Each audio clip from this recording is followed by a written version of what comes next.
आज की क्लास में डेरिवेशन ही डेरिवेशन करना है हमें। मतलब आज की क्लास जो है केटीजी की जो दूसरी क्लास होती है उसमें पूरी क्लास में डेरिवेशंस होते हैं। ये डेरिवेशंस स्कूल ही नहीं आपके कॉम्पिटिटिव एग्जाम में भी हेल्पफुल होंगे अगर आपको इन डेरिवेशंस के इंपॉर्टेंट रिजल्ट्स और इसके अंदर आने वाली स्टेप्स क्लियर होंगी। तो मैंने जैसे पहले कहा था कि केटीजी के अंदर हम लोग काइनेमेटिक्स की मदद से we will going to derive pressure, temperature, internal energy.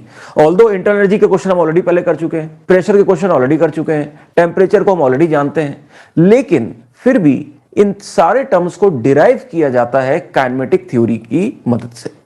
सो आपने उस डेरिवेशन को समझना है, उसके अंदर जो छोटे छोटे टर्म आएंगे जैसे कोलिजन टाइम, कोलिजन फ्रीक्वेंसी, ये सब टर्म को समझना है और इनके फॉर्मूले को याद रखना है, राइट। सो आज की क्लास डेरिवेशन की क्लास है, very very important for the schools and of course somewhat important for NEET and IIT as well, right? So एक एक स्टेप को बड़े ध्यान से समझिएगा। कोई भी बीच में अगर तुम लोग को डाउट आता है तो तुरंत पूछना है, ठीक है। चलिए एक बार तुम्हारे दिमाग में मैं इस केटीजी चैप्टर का खाका बना दूं। केटीजी के अंदर हमने अभी तक क्या क्या पढ़ा है? केटीजी के अंदर हमने इंटरनल एनर्जी U और यहां से हमने degree of freedom using law of equipartition of energy, ये एक हमने कॉन्सेप्ट सीखा था। एक मैक्सवेल डिस्ट्रीब्यूशन कर्व, वो कर्व बनाया था ना हमने, राइट। थर्ड वीआरएमएस के दो फॉर्मूले, that is under root 3RT by m and also under root 3p by density rho। and fourth अब हम लोग करने जा रहे हैं प्रेशर को will going to derive using kinematics, fifth temperature को will going to derive using kinematics, and sixth mean free path. ये सब डेरिवेशंस ही है और कुछ नहीं है। ये सब चीजें ऑलरेडी आप जानते हैं, इनके मीनिंग आप जानते हैं, but we need to derive, we need to learn how इन चीजों को हम लोग स्पीड की मदद से डिराइव कर सकते हैं। चलिए बिना टाइम वेस्ट किए लेट अस स्टार्ट। सबसे पहले हमारा पहला पार्ट है आज का प्रेशर। प्रेशर एक बहुत ही फंडामेंटल क्वांटिटी है थर्मोडायनेमिक्स के अंदर। गैस के अंदर प्रेशर और टेम्परेचर ये दो पहली चीजें थी जिनको ऑब्जर्व किया गया, जिनको डिफाइन किया गया। तो अभी हम लोग डिराइव करने वाले हैं कि ये प्रेशर आखिर आता कैसे है, आखिर कोई भी गैस प्रेशर एक्सर्ट करती कैसे है, एग्जैक्टली वो वेलोसिटी से कैसे रिलेट होता है, एग्जैक्टली वो काइनेमेटिक्स की मदद से प्रेशर कैसे डिराइव होता है, ये हम करने वाले हैं। देखो इससे पहले प्रेशर को बॉयल्स लॉ की P is proportional to inversely proportional to volume, Charles law P is proportional to temperature, इन चीजों से रिलेट किया जाता था। So they were experimental laws. लेकिन आज हम प्रेशर को वेलोसिटी से डिराइव करेंगे, काइनेमेटिक्स से डिराइव करेंगे, rate of change of momentum, force, वहां से डिराइव करेंगे। और ये डेरिवेशन इसीलिए इंपॉर्टेंट है कि प्रेशर को काइनेमेटिक्स की मदद से देखने का तरीका कि एक गैस किसी भी वॉल पे प्रेशर लगा रही है ड्यू टू कोलिजन, तो वो कोलिजन की मदद से change in momentum upon time, force upon area, pressure, that's all. So heading डालिए, प्रेशर एक्सर्टेड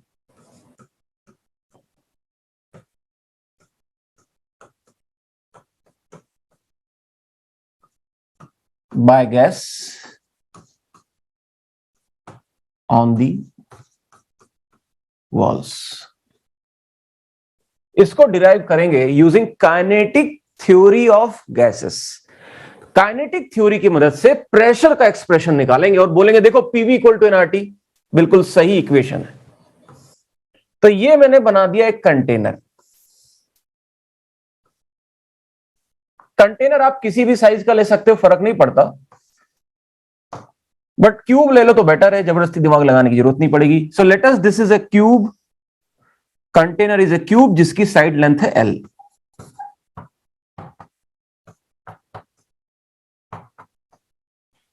ठीक, I hope you can see this, it's a container. और इस कंटेनर के अंदर हमने भर दिए gas.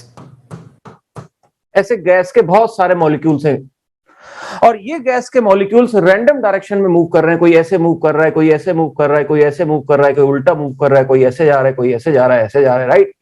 So it is quite a complex picture. यहां से इसको कैलकुलेट करना प्रेशर को देखने में मुश्किल लग रहा है, लेकिन देखो इनने कैसे दिमाग लगाया। सबसे पहली बात रैंडम मोशन है ना। तो अगर मैं किसी एक मॉलिक्यूल को पकड़ लूं, उसके लिए निकाल दूं, फिर बाकी के लिए एवरेज कर देंगे।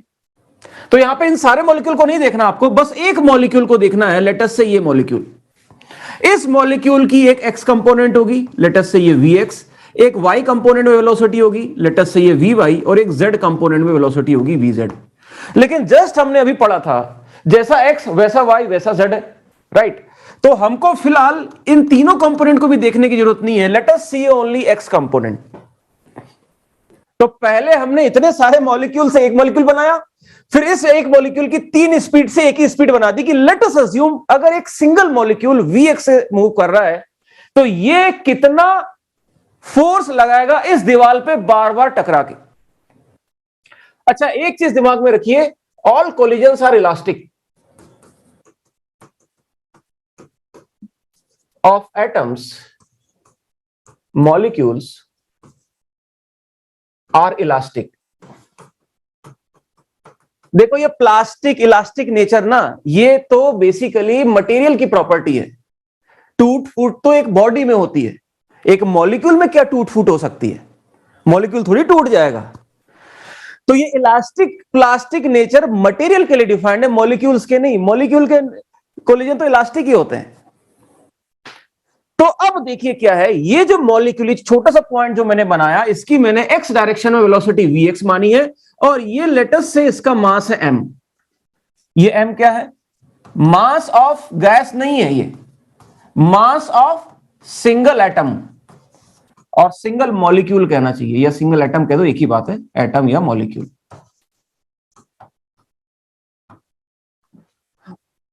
इसकी स्पीड तीनों डायरेक्शन में हो सकती है, but we are considering only one direction. इस डायरेक्शन में, यानी इस डायरेक्शन में कंसीडर कर रहे हैं।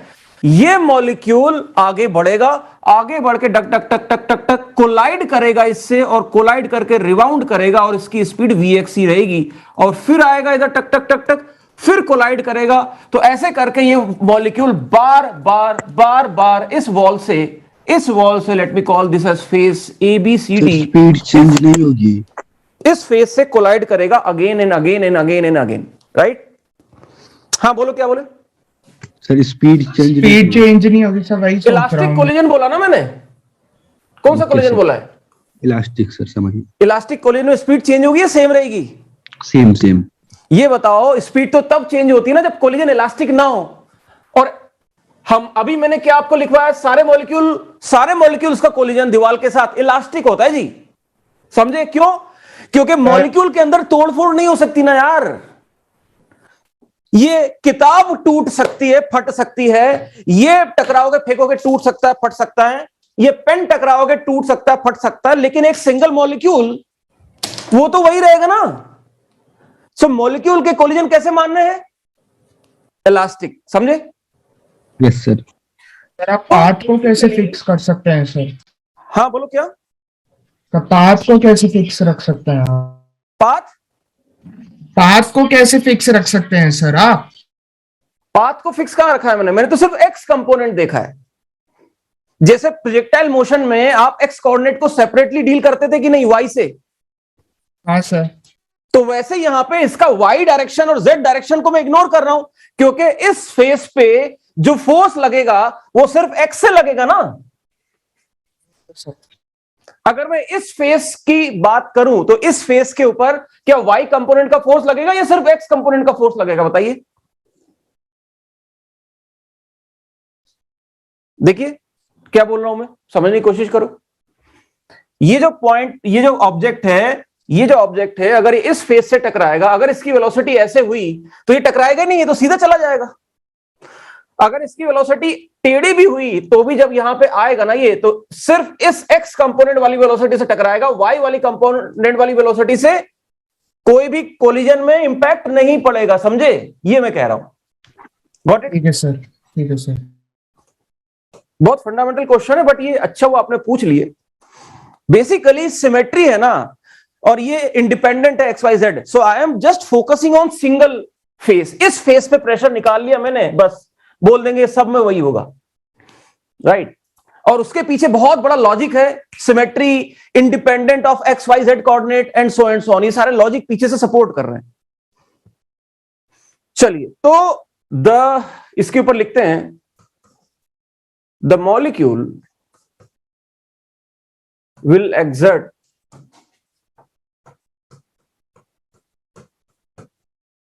will exert the force on the wall by colliding with it frequently. तो ये बताओ, जब ये कोलाइड करेगा, so what is change in momentum? बताओ जरा। ये जब ये मॉलिक्यूल आया, इसका मास है, मैं वीएक्स स्पीड से टकराया, टकरा के वीएक्स से वापस गया, तो during the first collision what is change in momentum? 0 है या 2mvx है? 0 बोलोगे या 2mvx बोलोगे? क्या बोलोगे? देखो, क्वेश्चन ये है कि एक बॉल है जिसका मास ये v वेलोसिटी से आ रही है, इससे टकराती है, टकरा करके रिबाउंड हो जाती है v स्पीड से, तो बताओ चेंज इन मोमेंटम क्या हुआ? 0 बोलोगे या 2mv बोलोगे? क्या बोलोगे? तो 2mvx। Very good. तो यहां पे अगर मैं इसके लिए बात करूं, तो इसके लिए मोमेंटम कितना हो जाएगा? That is 2m। m क्या है? Mass of the single atom, into v क्या है? ये v इसकी x कंपोनेंट वाली वेलोसिटी, राइट? अच्छा, ये बताओ, क्या ये एक ही बार टकराएगा या दोबारा लौट करके आके फिर टकराएगा खटाक से? दोबारा लौट करके सर, दोबारा लौट करके फिर आएगा। तो कितना टाइम लगेगा इसको टकराने में, वापस लौट के आने में? वेलोसिटी चेंज नहीं हुई, याद रखना। ये आया, टकराया, फिर गया, फिर टकराया, फिर गया, फिर टकराया, फिर गया, फिर टकराया, ऐसे बार बार टकरा के फोर्स लगा रहा है, और वही प्रेशर है। तो बताओ, यहां पे टकराया, फिर वापस लौट के आया, कितना टाइम लगेगा एक कोलिजन से दूसरे कोलिजन के बीच में? एक कोलिजन से दूसरे कोलिजन के बीच में कितना टाइम लगा इसको? L/Vx। L/Vx या 2L/Vx? गया फिर वापस आया। इसी चीज की बात हो रही है, उधर वाले कोलिजन की नहीं, इसी कोलिजन की बात हो रही है। Yes, 2L sir, 2L/Vx। तो L और L, 2L और Vx, तो टाइम लग गया 2L/Vx। समझ में आई बात? अच्छा, ध्यान से देखो, ये बताओ, what is change in momentum upon time taken? क्या होता है? Delta P by delta T। Sir क्या होता है rate of change of momentum? Force dp by dt। अगर आपको याद हो, सर, फोर्स ये होता था ना dp बाय dt, याद आया? तो इसी को मैं लिख सकता हूं delta P by delta T।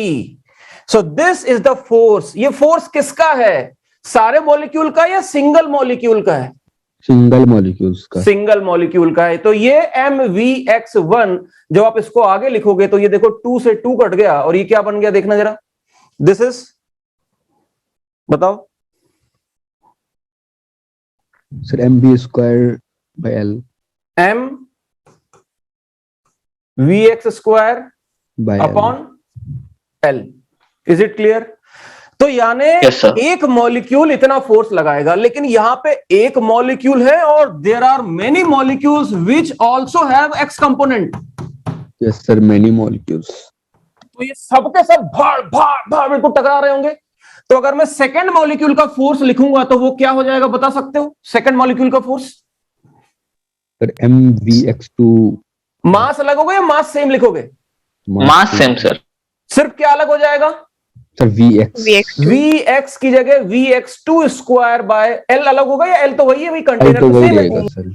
Similarly जब मैं थर्ड, फोर्थ, फिफ्थ और जब मैं कैपिटल nth वाले पार्टिकल की बात करूंगा तो ये कितना हो जाएगा, बताना?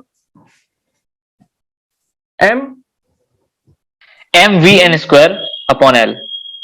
xn square upon l। Very good. तो अगर मुझे total force exerted by gas लिखना है, अगर मुझे टोटल फोर्स एक्सर्टेड, सुनो मैं क्या बोल रहा हूं, total force exerted by gas लिखना है, तो इन सारे फोर्स को क्या कर दूं?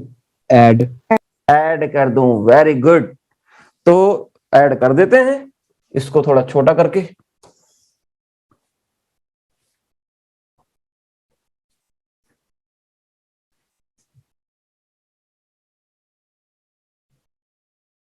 तो यहां से अपने पास आ जाएगा, hence total force exerted by gas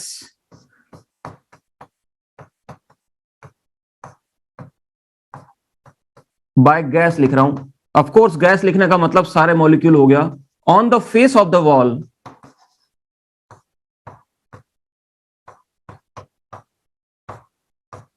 बताओ ये किसके बराबर हो जाएगा? क्या यहां पे क्या कॉमन ले लूं? एम कॉमन ले लूं, length m by l common ले लूं और ये क्या हो जाएगा? वी, क्या मैं इसको लिख सकता तो हूं? सिग्मा वी एक्स आई का square, i from Yes, 1 sir. To n. Yes sir लिख सकता हूं कि नहीं?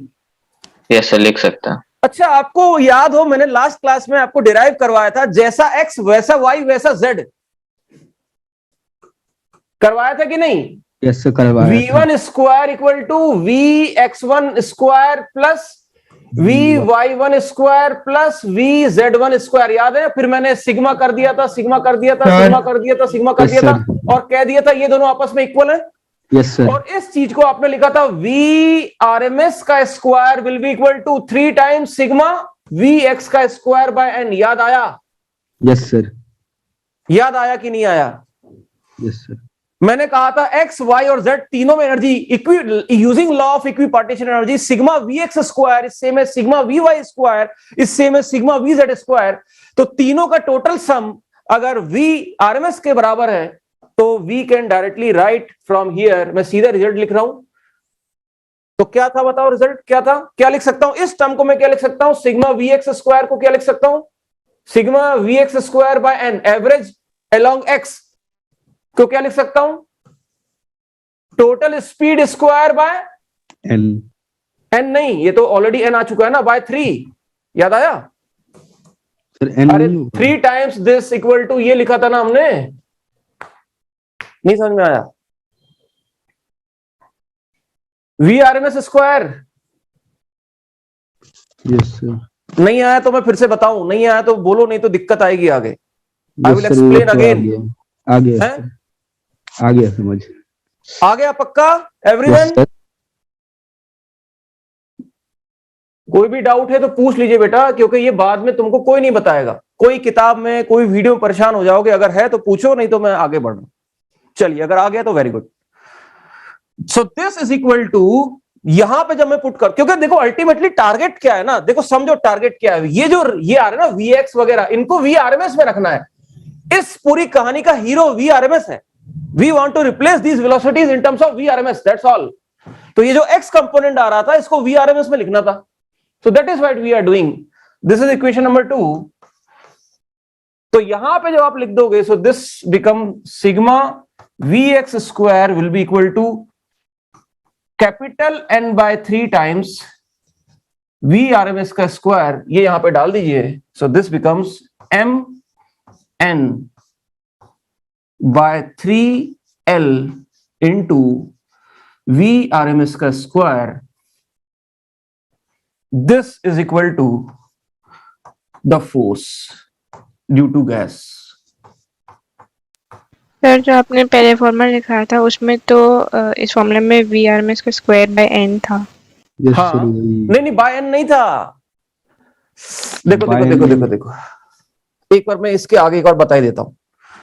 देखो हमने ऐसे लिखा था ना कि कोई भी टोटल स्पीड क्या होती है? एक्स कंपोनेंट का स्क्वायर प्लस वाई कंपोनेंट का स्क्वायर प्लस जेड कंपोनेंट का स्क्वायर। याद आया है ना? Yes sir. तो अगर मैं ऐसे सबका ऐड कर दूं 1 1 1 1 2 2 2 v square equal to v x two square plus v y two square plus v z two square, ऐसे करके अगर मैं सबका ऐड कर दूं वी एन तक, v n square equal to v x n square plus v y n square plus v z n square, अगर मैं ऐड कर दूं तो ये चीज क्या बन जाती है? Sigma v i square, right? Yes sir. और ये क्या बन जाती है? Sigma v x square plus ये की चीज क्या बन जाती है? Sigma v y square. ये चीज क्या बन जाती है? Sigma v z square, right? तो मैंने ये कहा था कि ड्यू टू सिमेट्री ये और ये तीनों सेम होते हैं, राइट? Yes sir. ये तीनों इक्वल होते हैं। क्यों? क्योंकि जैसा एक्स में वैसा वाई में वैसा जेड में। तो आपने लिख दिया था 3 times sigma v x square is equal to sigma v square, right? ये चीज तो क्लियर है आपको। अब जो VRMS होता है वो सिग्मा V²/n होता है जी, एवरेज है ना ये। Yes sir. तो ये सिर्फ देखो सिग्मा V² का मतलब तो ये हुआ, सिग्मा V² का मतलब हुआ V1² plus V2² plus VN²। तो VRMS ये थोड़ी है ना, VRMS तो डिवाइडेड बाय n है ना जी। आई बात समझ में, याद आया? Yes Yes, sir. sir.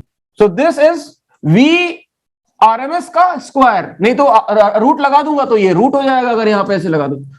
ये है ना, आई होप समझ में आया कैपिटल N क्यों आ रहा है, क्लियर है? Yes sir.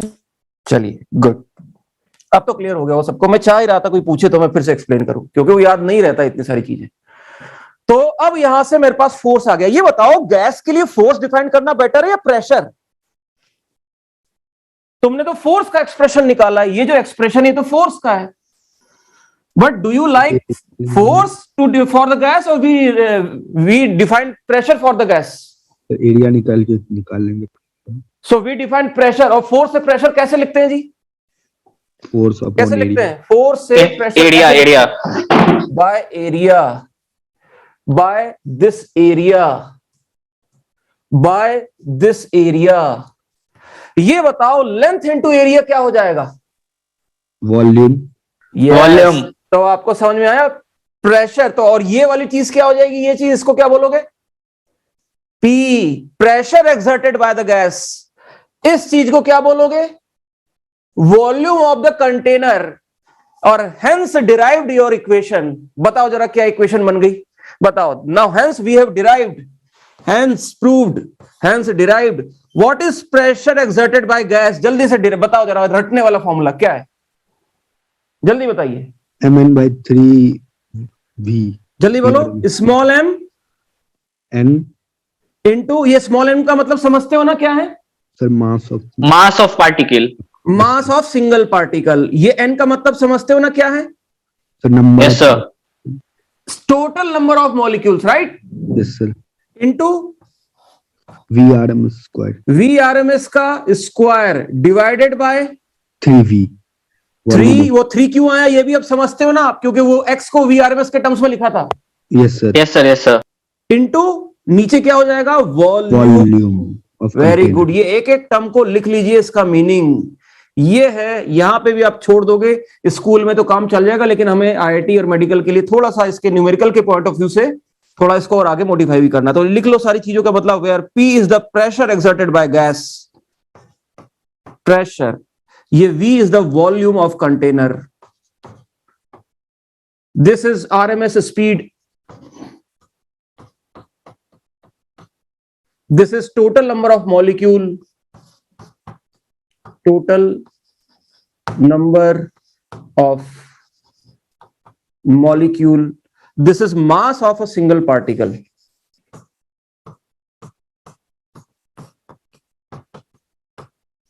मुश्किल है क्या बताइए?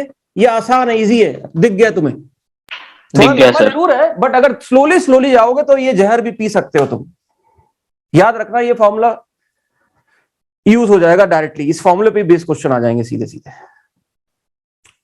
क्लियर हुआ?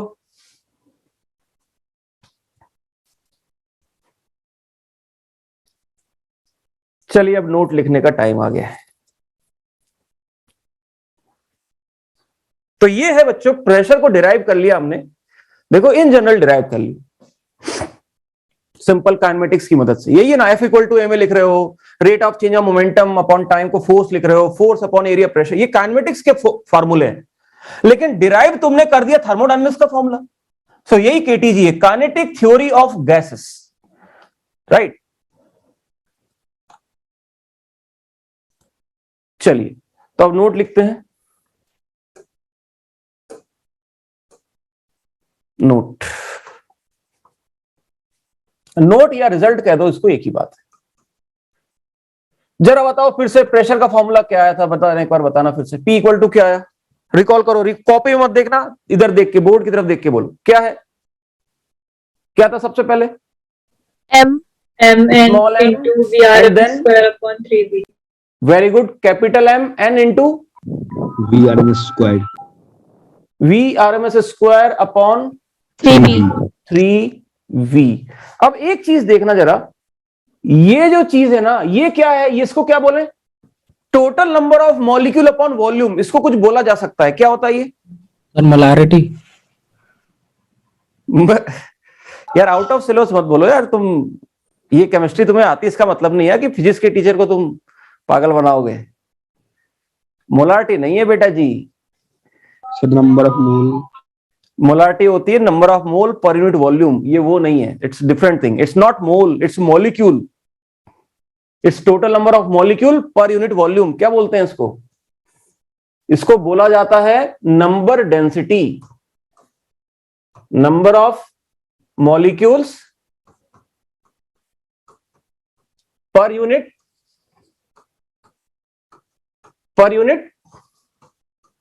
वॉल्यूम, या इसको कभी कभी क्या बोल दिया जाता है, नंबर डेंसिटी। इसको रिप्रेजेंट बच्चों एक बहुत ही कंफ्यूजिंग टर्म से किया जाता है, जो हम लोग मोल से रिप्रेजेंट कर लेते हैं, ये एन।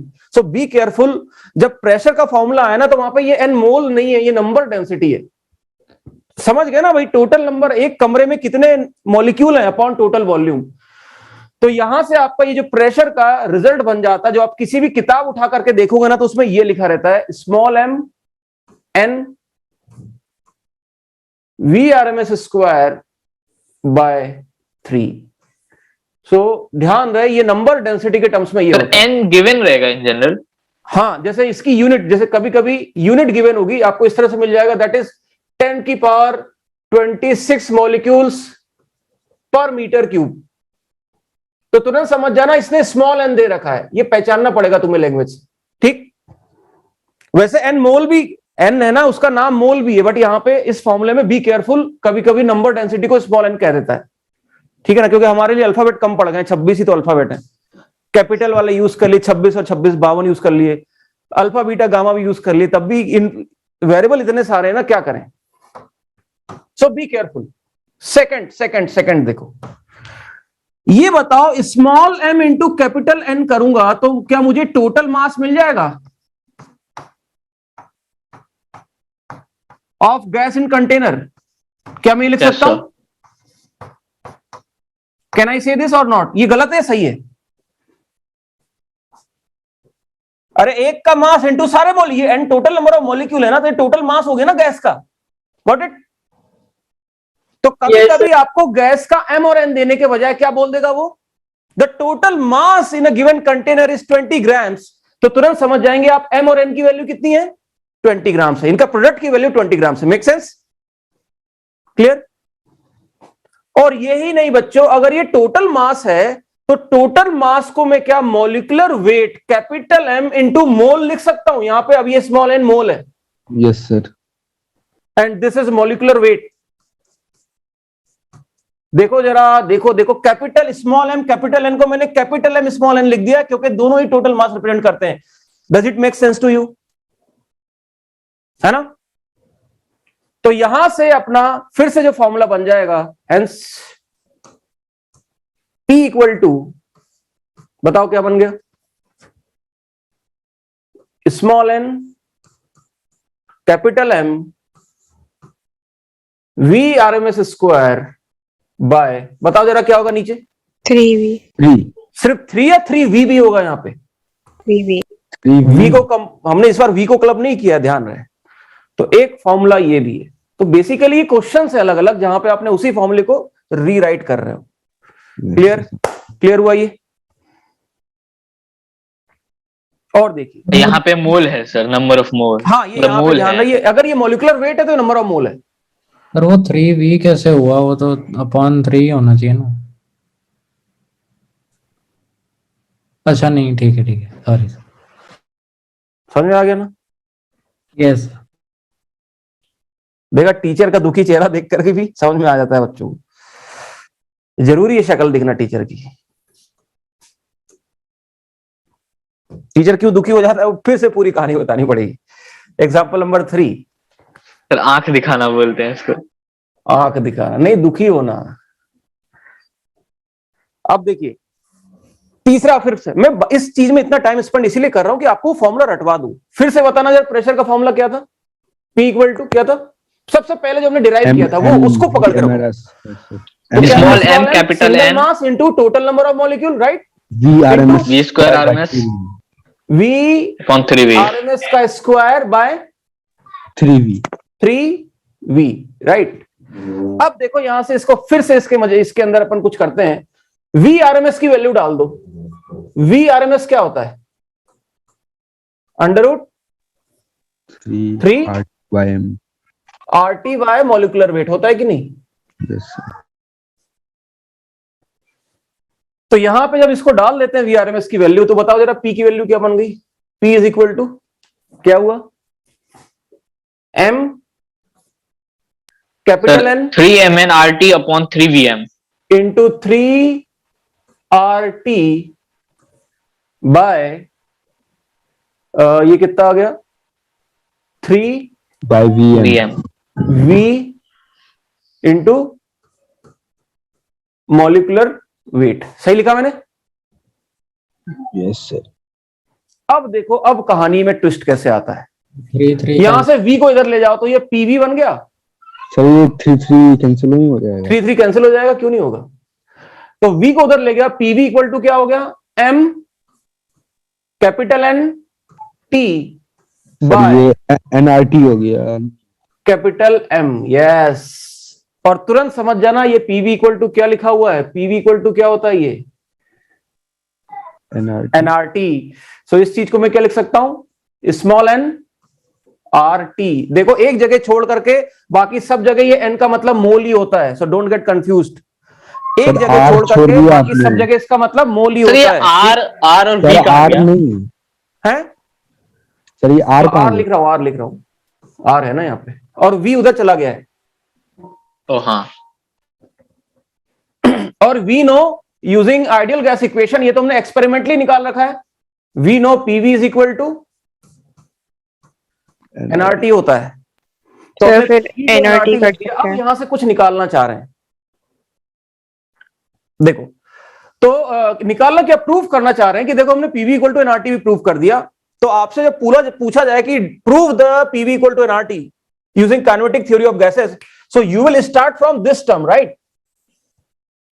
आपको ये डिराइव नहीं करना है बार बार, ये काइनेमेटिक थ्योरी से डिराइव हो चुका है। अगर इसी को डिराइव करने के लिए पूछा जाए, दैट्स अ डिफरेंट क्वेश्चन। अगर इसके अलावा कुछ भी पूछा जाए, you can use this directly all the results, you can use this directly. यहां से स्टार्ट करोगे। अब ये इसको NRT बनाना है। इसको NRT कैसे बनाए देखो जरा। वैसे तो यहां लिख के हेंस प्रूफ लिख देना, नंबर मिल जाएंगे, बट थोड़ा कर लो।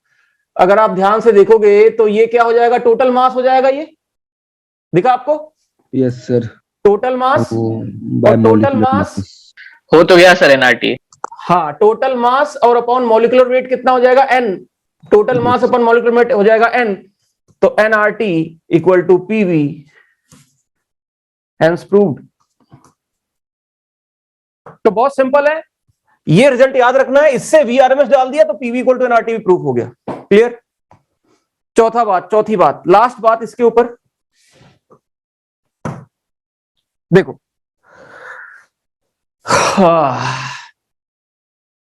फिर से फॉर्मूला लिखिए। P इज इक्वल टू, ये अगले उसमें लिखूंगा, यहां तो तुम्हें दिख ही रहा है फॉर्मूला, अगले उसमें करेंगे इसको।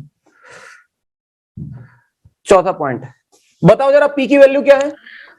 स्मॉल m n VRMS का स्क्वायर अपॉन 3। Capital N। इन दोनों का मीनिंग आपको क्लियर है? और ये VRMS squared, VRMS square by 3V। ठीक। अब ध्यान से देखो मैं क्या कर रहा हूं, ध्यान से देखो, कुछ नहीं रीराइट कर रहा हूं। अगर मैं डिनोमिनेटर को उधर मल्टीप्लाई कर दूं तो ये 3PV हो जाएगा। 3PV इक्वल टू कितना हो गया? MN VRMS MN। ये जो कैपिटल N है इसको भी डिवाइड कर दो, और ये क्या बन जाएगा? VRMS square. ये क्या होता है अगर आपको याद हो? ये मास और इनटू स्पीड का स्क्वायर। What is this? इससे क्या मिलता है हमें? मोमेंटम। इससे हमें क्या मिलता है? ये तो kinetic What is kinetic this? Energy का फार्मूला है। ये क्या है? ये टर्म क्या रिप्रेजेंट करता है? Kinetic energy, काइनेटिक एनर्जी किसकी है? गैस की या सिंगल मॉलिक्यूल की? single molecules. So this is average kinetic energy of single molecule. जरा देखो इसकी वैल्यू कितनी आई, सामने क्या लिखा हुआ है? सामने क्या लिखा हुआ है? So 3 pb by 2n. 3 pb by n, pb को nrt डाल दो, सो वो हो जाएगा 3 nrt बाय 2 कैपिटल N। दिखा? अब Yes. देखो मैं क्या करने जा रहा हूं उसको। बेसिकली ये जो ये जो n होता है नंबर ऑफ मोल, क्या इसको मैं लिख सकता हूं total number of molecule upon Avogadro number? Can I right this n? Yes, sir. तो ये चीज क्या बन जाएगी? 3 capital N RT upon 2 capital N into NA। Can I do this? तो कैपिटल N से कैपिटल N कट गया। अच्छा अब ध्यान से देखो, यहां पे ये R बाय NA लिखा हुआ है, R by NA। Kb, Boltzmann constant. So R by Na is Boltzmann constant। तो average kinetic energy of the molecule क्या हो जाएगी? देखना जरा, ये अगर ये n से n कट गया, R बाय Na को रिप्लेस कर देंगे तो ये क्या बन गया? 3 by 2 Kb into T is your average kinetic energy of single molecule।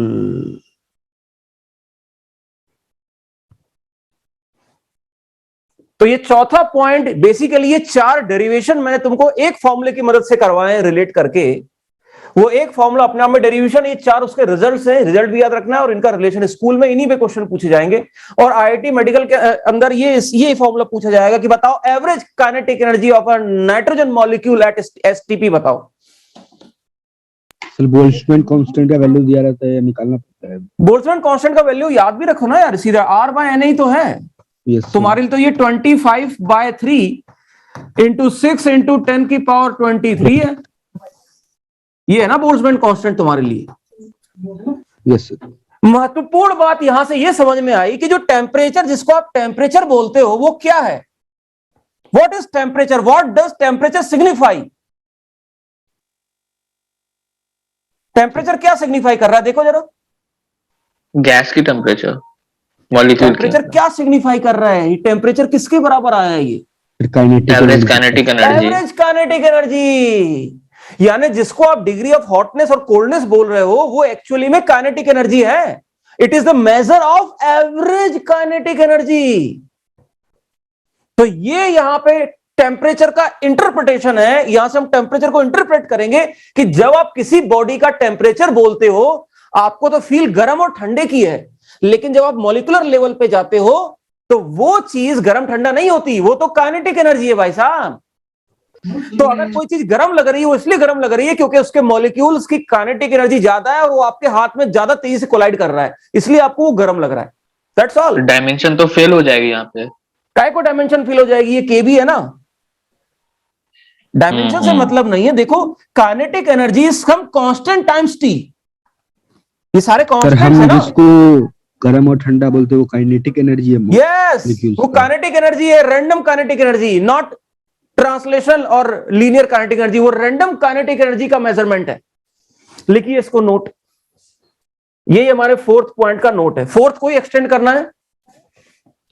Clearly from above derivation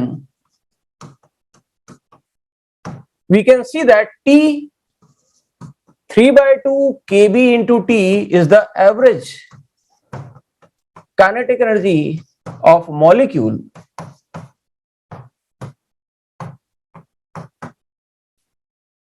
the temperature is proportional to kinetic energy, average kinetic energy, of course. The temperature is the measure of average kinetic energy of molecules of gas. So temperature is the measurement of the average kinetic energy. यही तो kinematic KTG का मतलब ही पूरा solve हो गया कि वो जो टेम्परेचर है, वो जो प्रेशर है, ये कुछ नहीं है, ये एक्चुअली में काइनेमेटिक्स ही हैं। उन्हीं काइनेमेटिक्स का आउटपुट दिख रहा है। इतने छोटे छोटे मॉलिक्यूल्स की जो काइनेमेटिक्स है वो ऑन एन एवरेज लेवल पे डायनेमिक्स या थर्मोडायनेमिक्स बन जाती है। So this is the point of KTG. They are trying to explain ये जो आप जिसको टेम्परेचर समझ रहे हो, प्रेशर समझ रहे हो, ये तो वेलोसिटी के टर्म्स में आ रहा है। ये तो एवरेज एनर्जी, काइनेटिक एनर्जी है, ये तो काइनेमेटिक्स ही है। That is the point of this chapter, to explain all those PV and RT using kinematics and relate all these variables correspondingly. Pressure बोल दिया टकराने से, कोलिजन से आ रहा है। टेम्परेचर बोल दिया एवरेज काइनेटिक एनर्जी, और क्या चाहिए? So this is the proof that temperature is the measure of average kinetic energy of the molecules of the gas. Clear? तो आई होप आपको ये समझ में आया। पहले तो ये PV equal to nRT derive कैसे हुआ, फिर उसके बाद ये चारों रिजल्ट कैसे रिलेट हो रहे हैं। I think you should remember, इतने मुश्किल नहीं है, पहली बार में ज्यादा जरूर लग रहा होगा, but they are easy, they are not that difficult. जो सब्सटेंस ठंडा होता है उसको बोल सकते हैं कम काइनेटिक एनर्जी। यस, उसके अंदर वाइब्रेशन कम है, तभी तो कहा जाता है कि एब्सोल्यूट जीरो नहीं हो सकता। एब्सोल्यूट जीरो क्यों नहीं हो सकता? इसका मतलब एक सिंगल एटम भी मोशन में नहीं होना चाहिए, रैंडम मोशन में, और ऐसा पॉसिबल ही नहीं है। कोई ना कोई तो थोड़ा थोड़ा तो मूव कर रहा होगा ना, इसीलिए 0 डिग्री केल्विन इंपॉसिबल है, ऑलमोस्ट इंपॉसिबल। अच्छा, ये measure of average random kinetic energy है, याद रहे, रैंडम मोशन वाली। आप बोलोगे सर हाफ mv स्क्वायर जो आपने लिखा है वो सिर्फ रैंडम वाली काइनेटिक एनर्जी है, रैंडम वाली, ट्रांसलेशन वाली नहीं, इट्स रैंडम मोशन की काइनेटिक एनर्जी। चलिए, तो ये खत्म हुआ प्रेशर की कहानी। आगे बढ़ते हैं। तो पर्पस जैसा इस चैप्टर का मैंने आपको बताया, हमने दो चीजें कर ली। हमने यहाँ पे प्रेशर को डिफाइन कर लिया, हमने यहाँ पे टेम्परेचर को डिफाइन कर लिया, इंटरनल एनर्जी रिलेट हो गई थी। ये तीनों चीजें खत्म हो चुकी हैं। इनको हमने प्रूफ कर दिया कि ये सब के सब रिलेट हो जाती हैं VRMS के टर्म्स में, और यही इस चैप्टर की जान है कि using VRMS we are going to write P, T, U and all, everything can be proved. पूरी थर्मोडायनेमिक्स का एक एक वेरिएबल डिफाइन हो जाता है, बट हमारे सिलेबस में तीन ही है, प्रेशर, टेम्परेचर, इंटरनल एनर्जी। कल हमने इंटरनल एनर्जी की थी, आज प्रेशर किया, और प्रेशर की मदद से टेम्परेचर किया, राइट। तो प्रेशर का डेरिवेशन और टेम्परेचर का रिलेशन, ये दोनों। जब आपसे प्रेशर का पूछा जाएगा तो सीधा, सॉरी टेम्परेचर का पूछा जाएगा तो प्रेशर का फॉर्मूला यूज करना है सीधा, ठीक। जरा एक और फिर से लिख देते हैं इन तीनों रिजल्ट्स को। तो क्या था हमारे लिए सबसे पहला रिजल्ट? P इक्वल टू क्या था? जल्दी जल्दी बोलो, P इक्वल टू क्या फॉर्मूला डिराइव किया था हमने, जल्दी बोलो, क्या था? स्मॉल m into n v RMS square upon 3v, V RMS square by 3 times capital E। उसके बाद टेम्परेचर की वैल्यू क्या निकल के आई? T 3/2 kBT equal to average kinetic energy average kinetic energy of a single molecule. Random, ये average word इसलिए लगाया गया क्योंकि सबकी अलग अलग होगी ना, ऑन एन एवरेज बात चल रही है ऑफ मॉलिक्यूल। और इंटरनल एनर्जी को भी हमने डिराइव किया था, U equal to F/2 nRT, और ये F की वैल्यू अलग अलग केस में हमने देखी। तो ये तीन रिजल्ट हमने डिराइव कर दिए यूजिंग काइनेमेटिक्स। पर इसलिए एक क्लास डेडिकेटेड होता है इस पे, है तो इतना बड़ा था इसलिए एक क्लास डेडिकेटेड है इस पे। हाँ, पूरी एक क्लास हमने इसी पे की थी। चलिए, अब आज की क्लास का लास्ट पार्ट, छोटा सा पार्ट बचा है, उसे खत्म करके फिर इसको भी वाइंड अप करते हैं। हेडिंग डालिए, मीन फ्री पाथ। सर एक सेकंड पीछे करना। सर इसमें और कितने टॉपिक्स बचे हैं अभी? एक ही बचा है। अच्छा, बस मतलब वेडनेसडे से हमारा नया चैप्टर स्टार्ट हो जाएगा। SHM, simple harmonic motion. सुने हैं सर, बहुत इजी चैप्टर है। बहुत, इतना लल्लू है कि तुम बोलोगे सर ये पढ़ाने की जरूरत ही नहीं, हम वैसे ही पढ़ लेते। ऐसा सर नहीं होगा, पढ़ाने का फायदा नहीं हुआ सर। नहीं सर, ऐसा नहीं।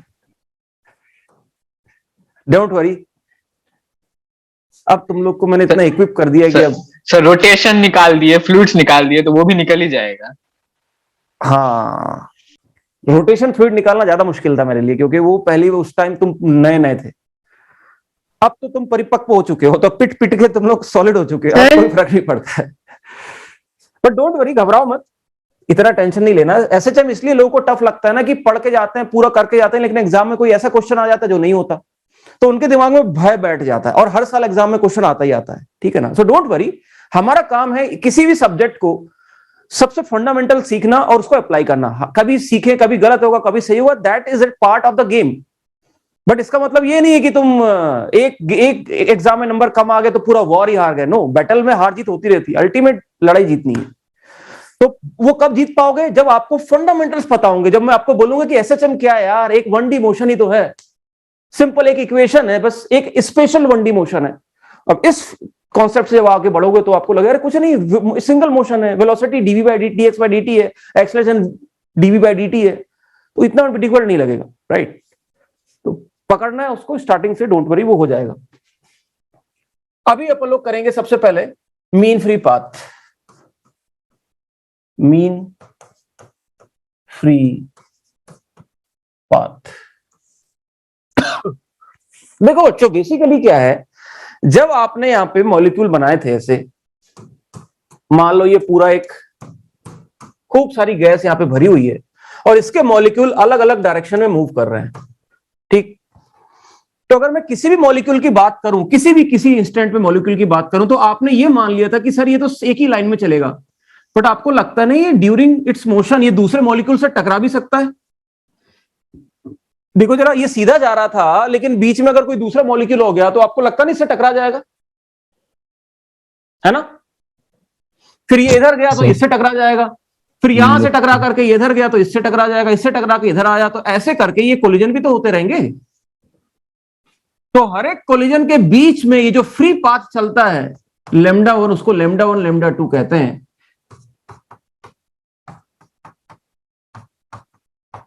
And so on.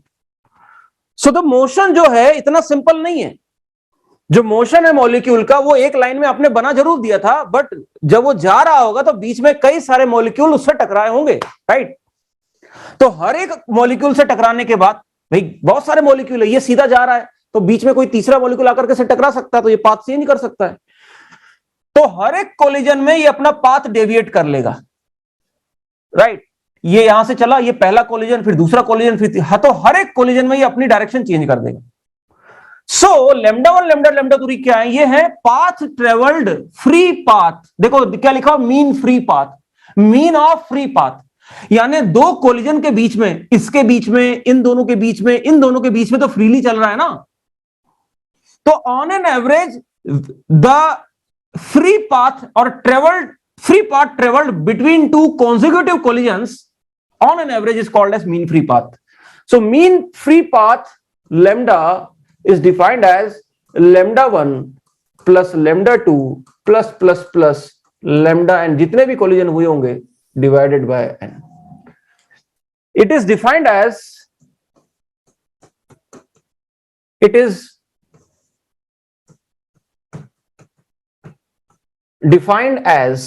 mean distance traveled, mean free path or distance traveled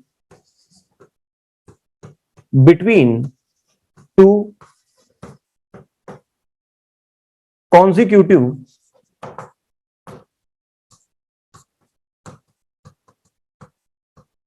collisions. So mean free path का मतलब है, it is the average distance traveled between two collisions. दो collision के बीच में on an average कितना पाथ बिना tension के फ्री फोकट में चल रहा है, बिना टकरा है, उसको मीन फ्री पाथ कहते हैं। तो ये मीन फ्री पाथ हो गया। वैसे ही बच्चों एक दूसरा टर्म भी यहाँ पे डिफाइंड होता है, इसी के साथ ही मैं यहाँ पे लिख देता हूं, उसको रिलैक्सेशन टाइम कहते हैं। रिलैक्सेशन टाइम, रिलैक्सेशन टाइम, इसको टाउ से रिप्रेजेंट किया जाता है, उसको लैम्डा से किया था। रिलैक्सेशन टाइम का मतलब भी समझिए, it is the average time between to collisions. मतलब ये यहां से चला, ये पहली बार कोलिजन टकराया T1 टाइम में, फिर दूसरा टकराया T2 टाइम में, तीसरा टकराया T3। अब ये टाइम का एवरेज है, T3, T4, T5, T6, T7। तो बेसिकली पहला कोलिजन हुआ T1 सेकंड में, दूसरा कोलिजन हुआ T2 सेकंड में, तीसरा कोलिजन हुआ, यानी दो कोलिजन के बीच का टाइम T3 है, फिर चौथे का T4 है, फिर पांचवें का T। तो on an average the relaxation time is defined as, this is defined as T1 plus T2 plus Tn by n. It is the average time interval between two consecutive collisions. So it is defined as, it is defined as average interval of time between two consecutive collisions। तो बहुत simple है बच्चों। अच्छा, ये जो collision है किसके बीच में है? ये वॉल के बीच में है या ये बिटवीन मॉलिक्यूल्स है? ये किसके बीच का कोलिजन की बात हो रही है? ये वॉल के साथ कोलिजन की बात हो रही है या बिटवीन मॉलिक्यूल्स की कोलिजन की बात हो रही है? Between molecules. यस, तो ध्यान है, डोंट गेट कंफ्यूज। वो वाला कोलिजन वॉल के बीच में था, दो वॉल के बीच का collision. This is between the molecule. जब ये एक वॉल यहां पे है, एक वॉल यहां पे है, इस वॉल से इस वॉल तक आने का जो आपने टाइम लिखा था वो टोटल, वो आपका टी अलग था, लेकिन यहां से यहां तक पहुंचने में ये 1000 बार टक टक टक टक टक टक टकरा के पहुंचेगा। वो average interval between two collision वो अलग है। सो make sure you understand this. So it is between two molecules. तो हमें अब इन दोनों को निकालना है, इन दोनों को डिराइव करना है। देखो एनसीईआरटी में इसको डिराइव करने का पर्पस ये था, वो बताना चाहते हैं कि काइनेटिक थ्योरी की मदद से हम ये तक निकाल सकते हैं। मतलब ये इतना जबरदस्त मॉडल है कि आप ये भी निकाल सकते हो जो थर्मोडायनामिक्स नहीं निकाल पा रही थी। You can calculate using these things. कैसे निकालेंगे भाई, जरा सोचो। किसको दिख रहा है कहां कोलिजन हो रहे हैं, बट स्टिल हम निकालते हैं और बिल्कुल सही बैठता है। देखिए कैसे। So we will going to derive कितना एवरेज टाइम लगता है और कितना डिस्टेंस चलता है दो कोलिजन के बीच में। This is what we will going to see. वही दिस इज ऑल अबाउट, ये डेरिवेशन इसी के बारे में।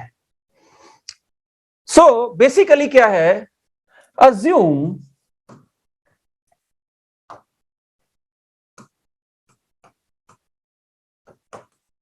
that the molecule of diameter d is traveling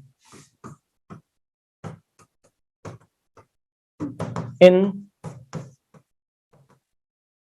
straight line with average speed। ये एग्जाम्पल नहीं है, ये प्रूफ है। This is how you going to proof. तो अज्यूम क्या बोल रहा है, सबसे पहले कि अज्यूम करो एक मॉलिक्यूल कैसा माना जाए, ट्रायंगल माना जाए, स्क्वायर माना जाए, या मॉलिक्यूल स्फेरिकल माना जाए, स्फेयर माना जाए। बेस्ट अजम्पशन क्या होगा मॉलिक्यूल को मानने का? स्फेयर माना जाए। और इस स्फेयर, ये जो स्फेयर है इसका डायमीटर कितना दे रखा है? What is the diameter of this sphere? Is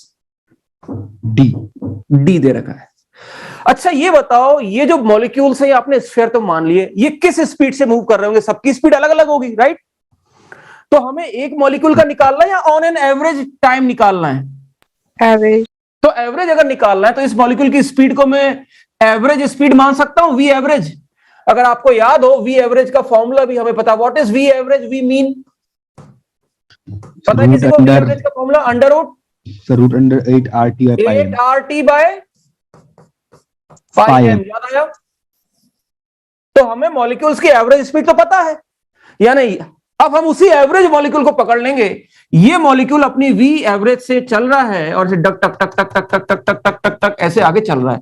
तो ये बताओ टी टाइम में अगर ये यहां से इसने चलना स्टार्ट किया, so can you tell me कि कितना टाइम ट्रेवल करेगा टी इक्वल टू 0 से t equal to delta t में कितना डिस्टेंस ट्रेवल करेगा? Can you guess this? अगर ये स्ट्रेट लाइन में चल रहा है, किसी से नहीं टकरा रहा, थोड़ी देर के लिए मान लो, तो t equal to delta T time तक कितना डिस्टेंस चलेगा? Can you calculate this? V average into T. Very good, that is speed into time. ये जो डिस्टेंस हो जाएगा that is this distance will be V average into t. यहां से यहां तक जो डिस्टेंस चला that is V average into delta t. ठीक, अब ये बताओ, जरा ध्यान से देखो, अगर ये ऐसे चल रहा है तो क्या ये इस रूम के सारे मॉलिक्यूल से टकरा जाएगा ड्यूरिंग दिस डिस्टेंस, या जो मॉलिक्यूल इसके कांटेक्ट में आएगा उन्हीं से टकराएगा?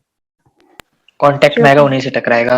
तो अगर ये पार्टिकल डेल्टा टी टाइम के लिए इतना डिस्टेंस चल रहा है तो ये कैसे पता करें कि ये कितने मॉलिक्यूल से टकराएगा? सारों से तो नहीं टकराएगा, ये सिर्फ उन्हीं मॉलिक्यूल से टकराएगा जो इसके रास्ते में आएंगे, राइट? तो इस चीज को कैलकुलेट करने के लिए देखो कितना ब्यूटीफुली इन लोगों ने विजुलाइज किया। इनने क्या किया, विसिनिटी वॉल्यूम निकाल लिया। इनने ये बोला अगर मैं इसके चारों तरफ एक ऐसा सिलेंड्रिकल वॉल्यूम विजुलाइज करूं, एक ऐसा सिलेंड्रिकल वॉल्यूम विजुलाइज करूं जिसकी रेडियस इसके डायमीटर के बराबर हो, जिसकी रेडियस इसके डायमीटर के बराबर हो, तो during the motion, during this time ये उन सारे मॉलिक्यूल से टकराएगा जिनके सेंटर्स इसके अंदर होंगे, राइट? समझ में आ रही बात? सर नहीं आया समझ में आ रही कि नहीं आ रही? नहीं सर। जब ये मॉलिक्यूल यहां से घड़ घड़ करके निकल रहा होगा तो हमने थोड़ी देर के लिए मान लिया स्टैंडर्ड ये स्ट्रेट लाइन में जा रहा है। अब मैं क्या बोल रहा हूं, ये इस वॉल्यूम के अंदर, ये जो वॉल्यूम है, ये वॉल्यूम क्या है? ये सिलेंडर है। इस सिलेंडर के अंदर वो सारे के सारे मॉलिक्यूल से टकराएगा जिनके सेंटर इनके अंदर लाई कर रहे हैं, ये नहीं टकराएगा। जिनके सेंटर्स इसके अंदर लाई कर रहे हैं, ये भी नहीं टकराएगा। समझे ना? सेंटर क्यों बोला मैंने? क्योंकि जरा देखो, ये दो मॉलिक्यूल तभी कोलाइड करेंगे जब उनके सेंटर्स के बीच की डिस्टेंस कितनी होनी चाहिए? d। सर ये सिलेंडर बन गया है सर, ये कैसा, मतलब समझ नहीं आया। किसके इसको विसिनिटी वॉल्यूम कहते हैं। क्या बोलते हैं इसको? Vicinity volume. Vicinity volume. तो मैंने विसिनिटी वॉल्यूम निकाल लिया कि डेल्टा टी टाइम में इतने वॉल्यूम के अंदर जितने भी मॉलिक्यूल होंगे सबसे टकराएगा ये। Do you agree with this और नॉट? क्या सबसे टकराएगा? ये सिर्फ जो इसके आसपास होंगे उनसे टकराएगा। अगर कोई ये बॉल ऐसे धड़ धड़ करके आगे जा रही है तो ये दुनिया जितने भी मॉलिक्यूल सबसे टकरा जाएगा, या जो इसके आसपास मिलेंगे इसके उनसे टकराएगा? ये नहीं समझे? सर आसपास जो मिलेंगे उन्हीं से टकराएगा। हाँ, तो आसपास कितने मिलेंगे वही निकालने की कोशिश है। आसपास का मतलब क्या? Vicinity volume. सर ये विसिनिटी वॉल्यूम कितना तक होगा, वो कैसे? विसिनिटी वॉल्यूम तो आपको निकालना है, सिलेंडर है। बताओ एरिया क्या होगा इसका? लेंथ तो मैं तुमने बता दी ना, V average into T. Area क्या होगा? V average into T into D into ये एरिया क्या लिखोगे?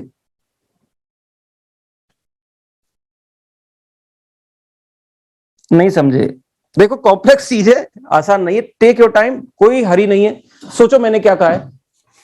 मैं बस इतना बोल रहा हूं कि जब ये मॉलिक्यूल आगे बढ़ेगा तो उन सारे मॉलिक्यूल से टकराएगा जो इसके आसपास आएंगे। देखो, तो सर इसका वॉल्यूम निकाल लेंगे। हाँ वॉल्यूम निकाल लेंगे। ये देखो, हाँ ये बॉल आगे जा रही है, ठीक है ना?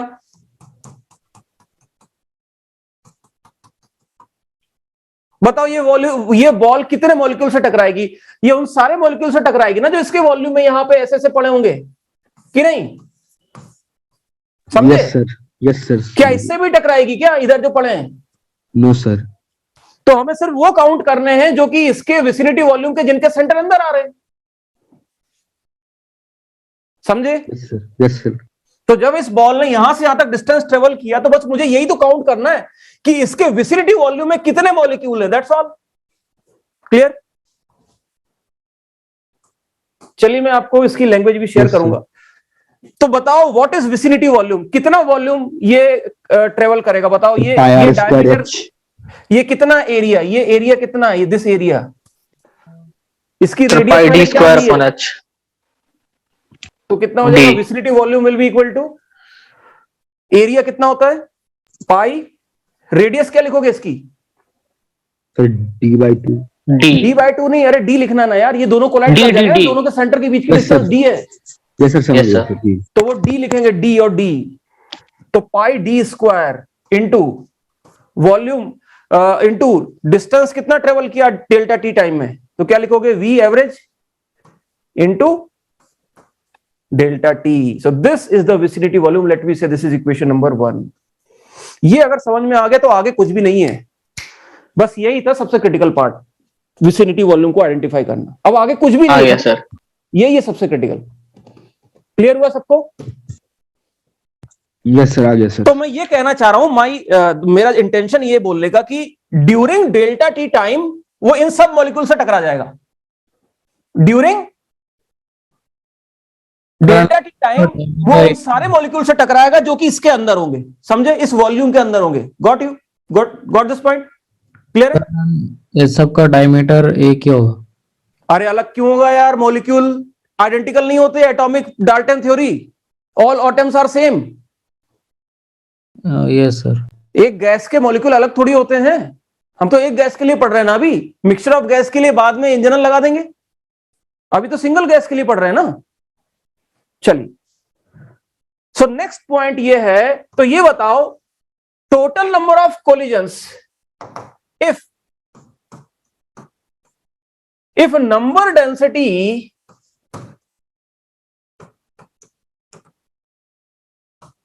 of molecule of gas is small n, that is total number of molecule upon volume, याद आया वो small n, then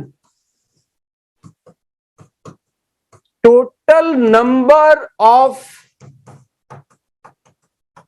collisions in delta t time, बताओ जरा ये क्या हो जाएगा, सोच के बताओ आराम से ठंडे दिमाग से, क्या लिखा है और क्या मैंने पूछा है। सर यहाँ पे स्मॉल n क्या है?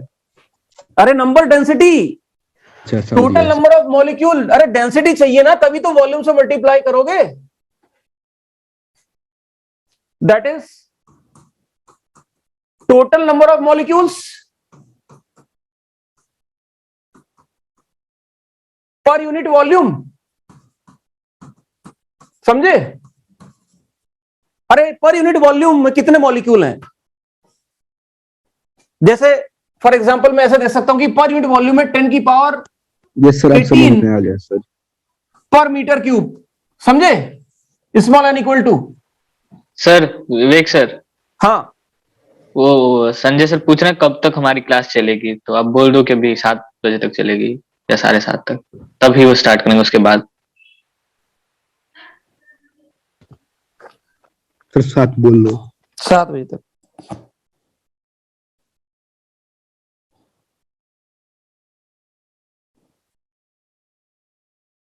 चल, तो बताइए क्या हो जाएगा, total number of collisions in delta time कैसे लिखोगे,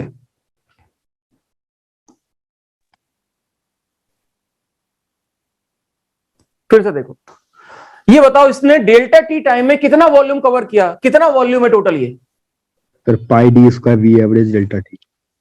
इस वॉल्यूम के अंदर कितने मॉलिक्यूल होंगे, ये कैसे काउंट करें,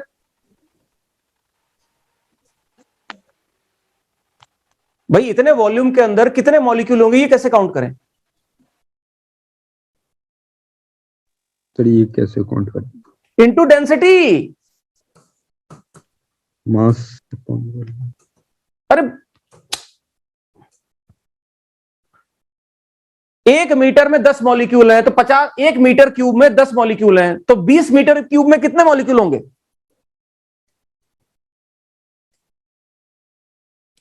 1 मीटर क्यूब में 10 मॉलिक्यूल हैं, 1 मीटर क्यूब में 10 मॉलिक्यूल हैं, एक डब्बे में 10 मॉलिक्यूल हैं, 1 मीटर क्यूब में 10 मॉलिक्यूल है, यानी स्मॉल एन की वैल्यू 10 है। तो इतने डब्बे में कितने होंगे, कितने मॉलिक्यूल होंगे इसके अंदर, कैसे निकालूं? अगर मैं इसका आपको वॉल्यूम दे दूं, V is equal to pi D square into v R M S delta t, तो बताओ इस डब्बे के अंदर टोटल मॉलिक्यूल कितने होंगे? कैसे निकालूं total number of molecule? 1 meter sir, cube में 10 हैं, तो इतने मीटर क्यूब में कितने होंगे, कैसे निकालते हैं? क्या कर दूं, किस चीज से मल्टीप्लाई कर दूं? एन से। तो वही तो करना है यहां पे। वो जो n है वो क्या है? Number of molecule in 1 meter cube. तो विसिनिटी वॉल्यूम इंटू n कर दो, खत्म।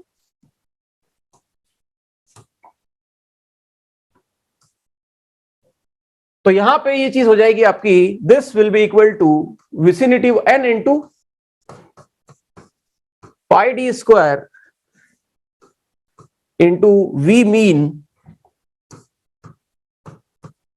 Into delta t. समझे? ये है टोटल नंबर ऑफ कोलिजन। क्यों ये टोटल नंबर ऑफ कोलिजन है? क्योंकि उस डब्बे में इतने मॉलिक्यूल हैं, इन सब से टकरा के गया होगा वो।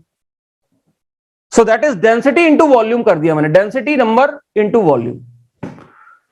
तो ये बताओ टोटल नंबर ऑफ कोलिजन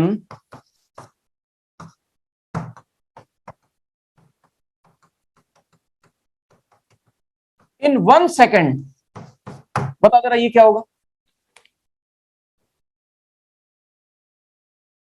बताइए। Total number of collision in 1 second, 1 second में कैसे निकालूं इसको? ये जो आपने निकाला टोटल नंबर ऑफ कोलिजन, कितने टाइम में है? Delta T. 1 सेकेंड में कैसे निकालें? डेल्टा टी टाइम में इतने कोलिजन हुए, तो 1 सेकेंड में कितने होंगे? N sir divided by time से कर दो ना। Yes sir. अरे 10 सेकंड में इतने हुए, तो 1 सेकंड में डिवाइडेड बाय 10, 10 सेकंड में 50 कोलिजन हुए, तो 1 सेकंड में 5 हुए। So this is the most important, इसको कोलिजन फ्रीक्वेंसी कहते हैं। 1 सेकंड में number of collision, this is also defined as frequency of collision. Frequency of collisions is basically, यहां पे हो जाएगा n pi D square V mean. This is the result.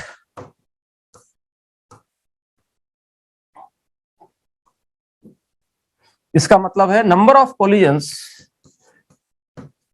Number of collisions per second, n pi D square into we mean. बस खत्म हो गया, हाथ ही निकल गया, पूछ बची है। आप डायरेक्टली फॉर्मूला भी रट सकते हो, यहां से आगे कहानी हो जाएगी। आगे लिखिए, नोट दैट। सर थोड़ा पीछे लिखना था। यस सर, थोड़ा पीछे।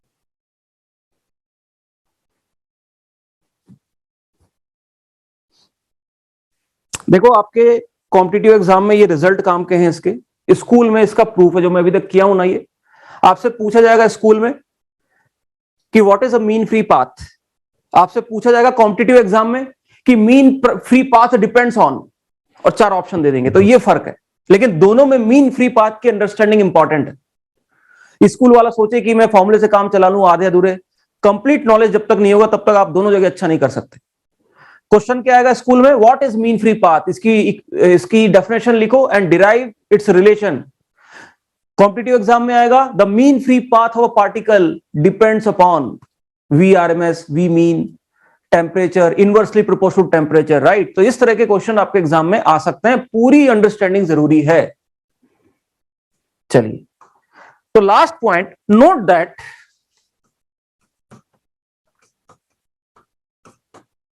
the molecules, the other molecules are also moving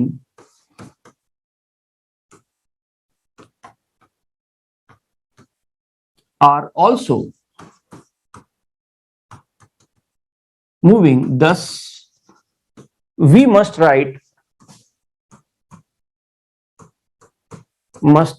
take relative motion into consideration. तो बेसिकली आपने अभी एज्यूम कर लिया कि वो जो सिलेंडर था उसके अंदर जितने मॉलिक्यूल है वो रेस्ट पे हैं, बट एक्चुअली में वो भी तो मूव कर रहे होंगे, तो हमें रिलेटिव मोशन कंसीडर करना चाहिए। लेकिन अब भगवान की दया से हमें वो डिराइव नहीं करना है, बस हमारे फॉर्मूले में कांस्टेंट ए हो जाता है कि हमारी जो फ्रीक्वेंसी ऑफ कोलिजन हो जाती है,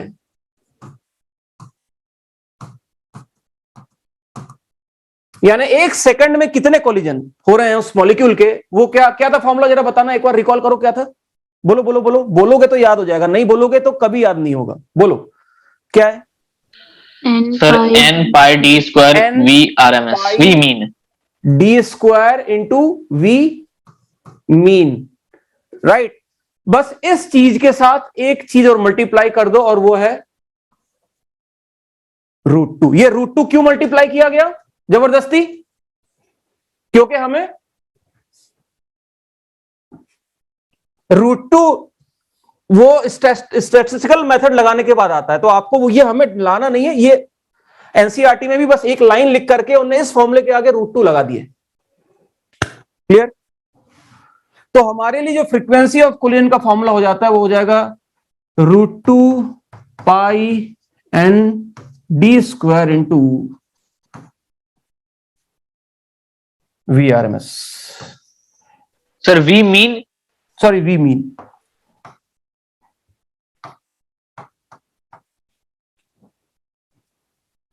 क्लियर?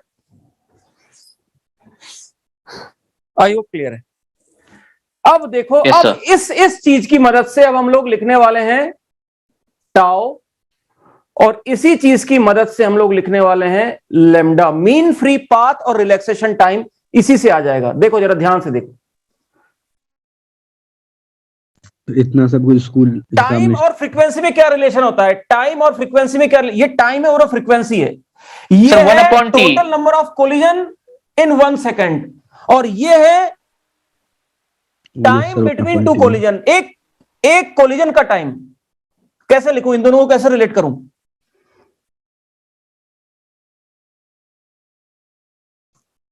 दिखा? ये सर वही तो बोला हूं सर अभी। तो अगर आपसे मीन फ्री पाथ बोला जाए, sorry mean time, relaxation time बोला जाए, तो सीधा 1/f कर दोगे। समझे कि नहीं? समझे? Yes sir. यानी average time between two collision क्या हुआ? Average time between two collision क्या हुआ बताइए? जब तक तुम लोग बोलोगे नहीं मैं आगे नहीं बढ़ूंगा, जल्दी बोलो क्या average time between two 1 upon √2 pi N D square v mean. Tau 1 upon, बोलो बोलो ना, बोलोगे नहीं तो याद नहीं होगा बेटा जी। मैं कह रहा हूं ये चीजें आसान नहीं है sir. 1 upon √2 pi N D square v mean. Very good, ये हमारा रिलैक्सेशन टाइम हो गया। ठीक, अब अगर मैं आपसे पूछूं कि डिस्टेंस ट्रेवल लिखना है, इससे टाइम तुम्हें मिल गया, डिस्टेंस लिखना है, तो वो कैसे लिखूं? सर C अपॉन डिस्टेंस इतने टाइम में कितना डिस्टेंस चलेगा? ये स्पीड इनटू टाइम कर दो ना। अच्छा सर, ये डिस्टेंस है, वो मुझे लगा वेवलेंथ। तो बताओ जरा क्या फॉर्म, समझ में आया ना मैंने क्या लिखा? ये टाइम है, ये 1 अपॉन टाइम है, फ्रीक्वेंसी से टाइम में गए, टाइम से डिस्टेंस में गए। तो ये बताओ डिस्टेंस, ये कौन सा डिस्टेंस है? एवरेज मीन फ्री पाथ, दो कोलिजन के बीच में कितना डिस्टेंस चला, that is time, average time into speed. Speed तो वी मीन ही है। बताओ जरा क्या फॉर्मूला बन गया रिलैक्सेशन टाइम का? क्या बन गया फॉर्मूले के टर्म्स में? देख के बताओ, कुछ कट रहा है कि नहीं कट रहा? v मीन तो हो जाएगा sir f upon √2 pi N D square. ये चीज तो क्या बन गई? ये चीज क्या बन गई? Tau equal to 1 upon √2 pi N D square v mean. √2 pi N D square into we mean. और ये चीज क्या बन गई? देखो जरा, तुमको लग नहीं रहा वी मीन कट रहा है?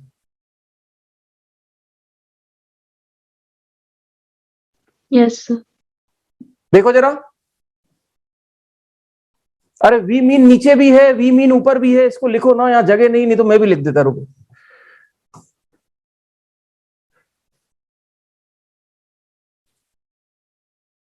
तो हम लोग लिख रहे हैं रिलैक्सेशन टाइम, सर कट गया वी मीन, जो कि 1/, ये लैम्डा जो कि हो जाएगा 1/tau इंटू वी मीन।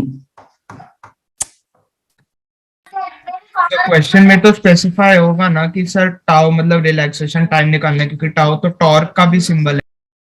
और नहीं तो क्या, पागल थोड़ी है वो, बताएंगे ना वो क्या है। Okay sir, okay. तुमको टॉर्क बड़ा समझ में आया, जैसे टॉर्क बता दोगे फिर तुरंत। तो यहां से कितना हुआ, 1/√2 pi N D square V mean into we mean. तो वी मीन से वी मीन कट गया, तो ये कितना आया, 1/√2 पाई एन डी स्क्वायर। चलिए, तो अब मैं इनका रिजल्ट लिखने वाला हूं, ये मैंने करा दिया प्रूफ, इससे ज्यादा दिमाग इसमें लगाने की जरूरत नहीं है, वैसे हमने खूब दिमाग लगा लिया, कुछ बचा ही नहीं। So let me right the result again, ताकि आपको याद ही हो जाए। सो फाइनली क्या क्या रिजल्ट डिराइव हुए, सबसे पहले आपका क्या निकल के आया, F इक्वल टू, बताओ जरा जल्दी बोलो, याद करने का टाइम, रटने का टाइम आ गया। बताओ F इक्वल टू क्या था, 2 pi N D square V mean, pi root under D 2 square V mean into N into we mean into N. ये तो आपको समझ में आ रहा होगा मैंने कैसे लिखा है, ये मैंने लिख दिया वॉल्यूम इंटू डेंसिटी, दिखा। लेकिन जब आप इसमें रिलेटिव मोशन कंसीडर करते हो, कंसीडरिंग रिलेटिव मोशन, तो क्या हो जाएगा, सर √2 से मल्टीप्लाई, वेरी गुड, कंसीडरिंग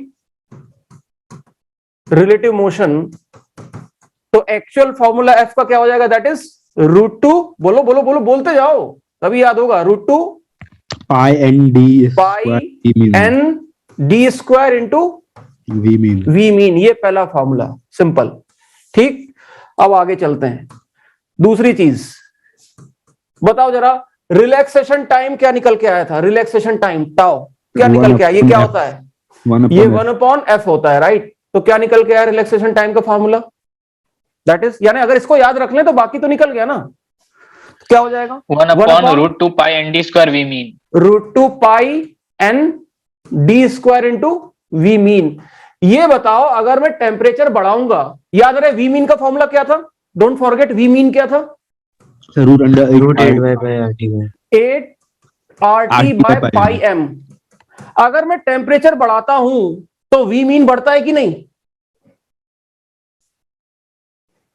अगर मैं टेम्परेचर बढ़ाऊंगा तो वी मीन बढ़ेगा ना जी, दिख रहा है। Yes sir. और अगर वी मीन बढ़ेगा तो रिलैक्सेशन टाइम दिखा, समझ में आया।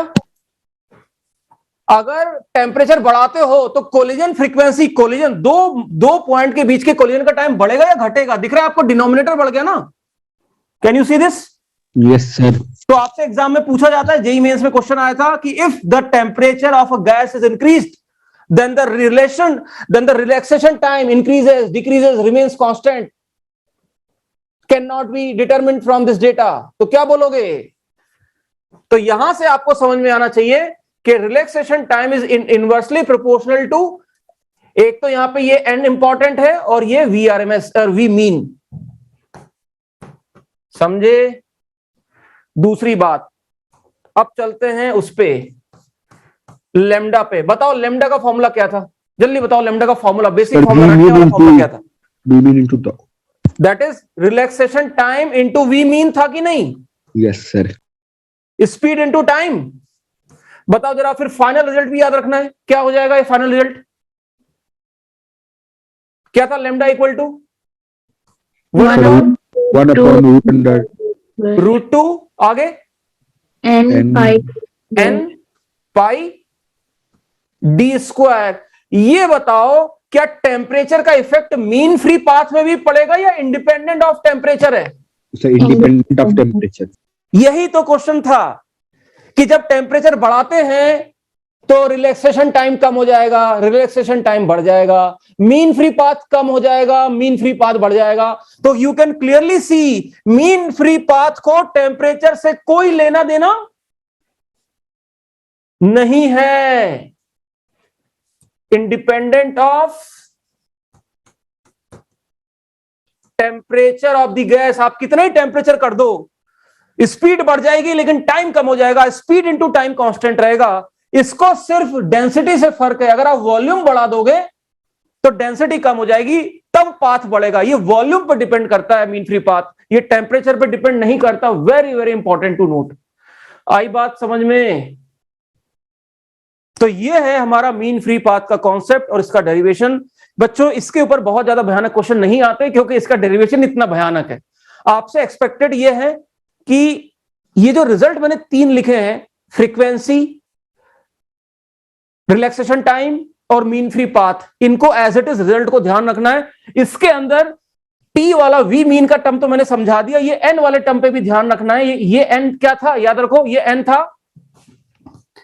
था total number of molecule upon volume, right. तो ये n is inversely proportional to volume होता है, ये चीज भी ध्यान रखना है। कभी कभी वो वॉल्यूम में गेम कर जाते हैं। So make sure you understood this point very well. Clear हुआ कि नहीं हुआ? क्लियर है एवरीवन? Yes sir. तो this is how we complete this chapter. एक बार इस चैप्टर की मैं समरी फिर से लिखना चाहता हूं, सारे पॉइंट्स इस चैप्टर के अंदर जो हमने करे हैं। जरा बताओ एक लाइन से, आज सबसे पहला पॉइंट हमने क्या लिखा? P इक्वल टू क्या था? जल्दी बताओ, सबसे बेसिक फॉर्मूला P का, जल्दी बोलो क्या था? Sir Small n into capital N V RMS square capital N into V RMS square. RMS square by 3V। 3। Very good. उसके बाद हमने क्या लिखा था? Average kinetic energy T half small m into V RMS square is equal to sir 3 kb into T, right. Average kinetic energy. अच्छा तीसरा point internal energy का क्या लिखा था हमने कल की क्लास में? U इक्वल टू, जल्दी बोलो, F/2 nRT। F/2 nRT, ये n नंबर ऑफ मोल है। उसके बाद फ्रीक्वेंसी ऑफ कोलिजन क्या निकल के आई रिलेटिव मोशन को इंक्लूड करके? जल्दी बताओ जल्दी बताओ। सर यहाँ पे की 3V फौज है नहीं यार। होगा, 3V हैं? नहीं होगा पे सर सबसे फर्स्ट पॉइंट पे 3V नहीं होगा प्रेशर में। 3V कहां पे? Sir mn V RMS square by 3V। 3/2, हाँ 3/2 नहीं सर, ऊपर, उससे ऊपर 3V होगा, हाँ ठीक। जल्दी बोलो आगे। और इसी चीज को हम लोग small m into small n into V RMS square by 3 लिखते हैं। वो ये n बाय V को स्मॉल n हमने लिख दिया था, ये स्मॉल n कई जगह आ चुका है, ये मोल नहीं है, ये नंबर डेंसिटी है। अच्छा अब ये डिग्री, यहां पे F नहीं लिखूंगा, नहीं तो तुम लोग को ये डिग्री ऑफ फ्रीडम और ये सेम लगने लग जाएंगे। ये इधर ये लिस्ट अलग है। इसके बाद अभी जो हमने डिराइव किया, यहां पे क्या क्या चीजें निकल के आई बताओ जरा। पहला क्या था? Frequency of collision. Frequency of collision बताओ क्या थी ये? जल्दी बोलो यार, जल्दी बोलो। Sir n pi d v square v। Pi D square into v mean into n। V mean into N into √2। याद आया ना? √2 लगाना ना भूलें। रिलैक्सेशन टाइम बता दो 1/f, और ये लेमडा बता दो, दैट इज tau इंटू। इसका तो फॉर्मूले रट लो, क्या था? जल्दी बोलो। √2 पाई डी स्क्वायर इंटू एन, यहां पे वी मीन कट जाता है, ठीक। अच्छा याद रहे, where n is capital n upon volume. Sir वो 1/√2 पाई डी स्क्वायर एन नहीं होगा? कौन सा? यस सर वही सर, हाँ लेमडा। लेमडा 1/, होगा। Sorry my bad. This is 1/√2 pi D square into n, ठीक।